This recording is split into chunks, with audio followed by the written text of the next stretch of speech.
Gauteng Transport MEC, Kedibone Diale-Tlabela, has just wrapped up a briefing after engaging with Maponya Mall management and other role players in the wake of the deadly violence between e-hailing and taxi drivers.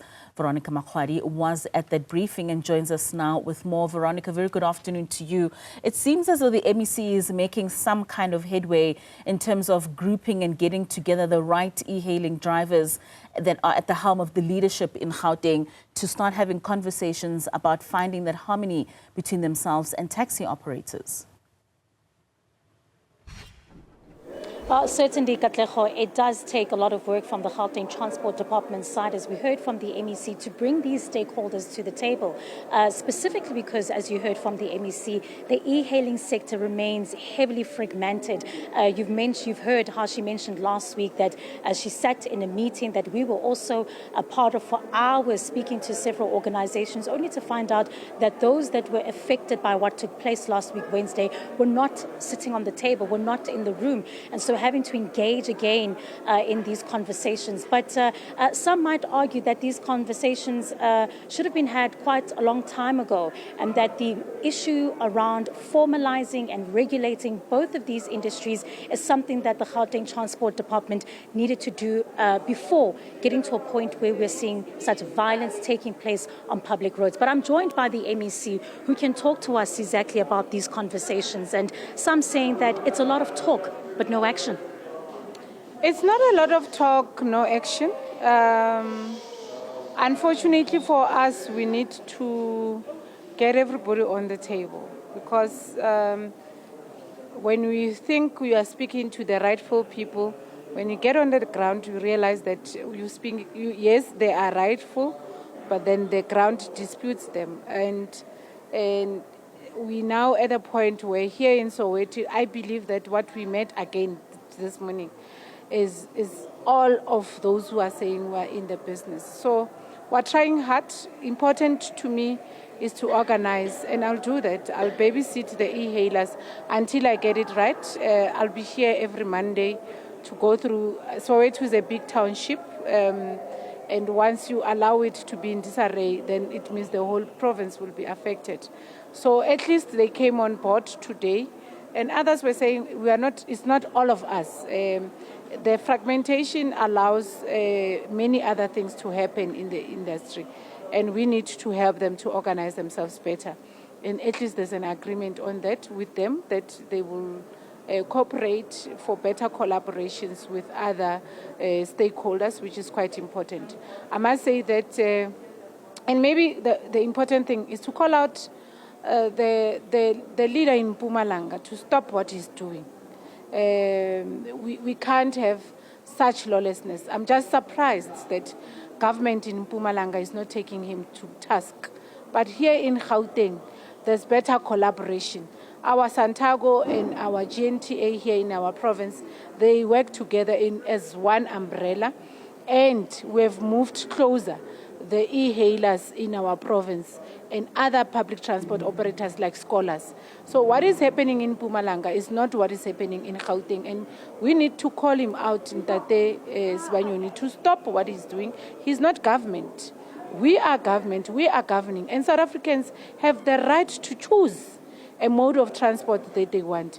And in Gauteng, there's that understanding, and that's why you see our taxi industry as well as the e-hailers in other malls collaborating and working together to service people of Gauteng. The challenge here is not only the challenge of the conflict between the two, it's within the e-hailers themselves. They are fragmented, and they are fighting against each other to say who is a proper leader of Soweto e-hailers. And that's what we're trying to bring together. And we will not agree to anyone to infiltrate these sectors. And that's why we are at pains to bring them together and make sure that they work together, they collaborate to service people of Gauteng. We are waiting for regulations, of course, from national. We were promised that by September they will be issued out. But we are self-determining as Gauteng e-hailers, as well as the taxi industry and scholar transport, on how do we collaborate, what are the things we are going to put in place together. The process was far advanced. We have tasked our Gautrain agency to come up with a model for e-hailing. And they're starting to buy into it and look into it to say, how do we collaborate better? How do we integrate public transport system? So all is not lost. Of course, we continue to pass our condolences. We've established a preparatory committee for the funeral of Mthokozisi Mvelase. We also are to visit the family of Baratile, who's in hospital. We're collecting facts about what really transpired, because all these people do not know what really transpired. And law enforcement agencies seem to be far advanced on collecting data and the facts of what really transpired. What comforts us, there's a footage now of, and we'll get to know, is it a taxi e-hailing conflict, or is something else, or is it an e-hailing to e-hailing service conflict? So I'm interested. I need the finer details, because I know from what we have established as a province, there should be less and less. Like tomorrow's march, it's not about conflict. It's about that organization of e-hailers saying, MEC, regulate the prices. How do I regulate prices when people are operating illegally? We told them we're opening the center here this morning. I went there at around 11 o'clock. Only one person came to ask for assistance. So we're saying to e-hailers, come forward. Use our toll lab in Tshwane. Use our toll labs everywhere in Germiston. Now Johannesburg, we've moved to Maponya.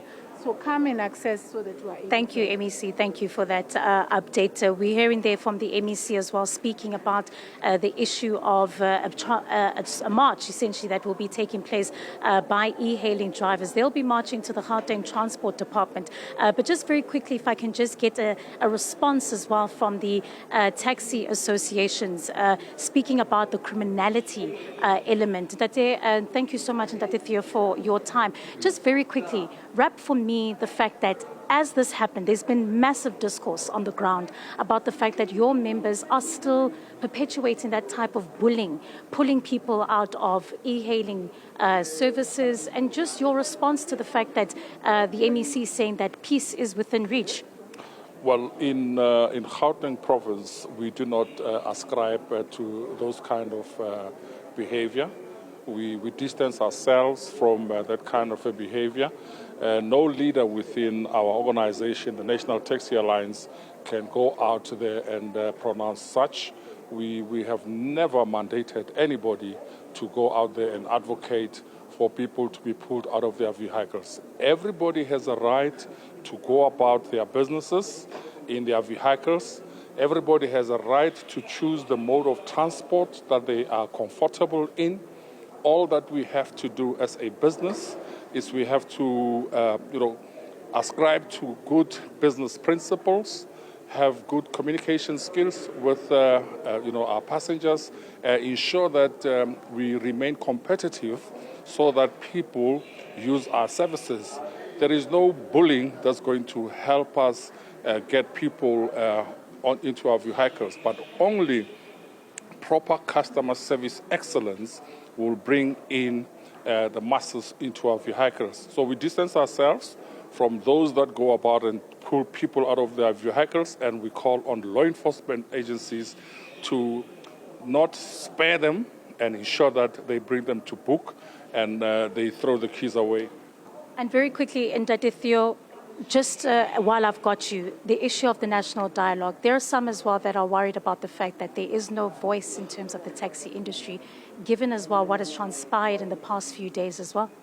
As a critical stakeholder, we are amazed that we have been sidelined, and transport being the backbone of an economy, there is no way that such an engagement can take place without us being part and parcel thereof, or unless those that have organized this have done it for their own motives, So we want to be part and parcel of that, because that speaks to the future of our industry and our businesses. Well, thank you very much. That's the the spokesperson of the NTA, speaking about some of the core issues that came out of the briefing today, but also touching on the fact, as you've heard, that the transport industry continues to face this tension, while the reality is it is the backbone of this country's economy. Katlego, back to you as we continue, of course, to monitor the developments here in Soweto. All right, Veronica Mahwadi out in Soweto at Maponya Mall in Pimville, where that incident took place last week Wednesday when an e-hailing driver lost his life allegedly at the hands of taxi operators. Now, the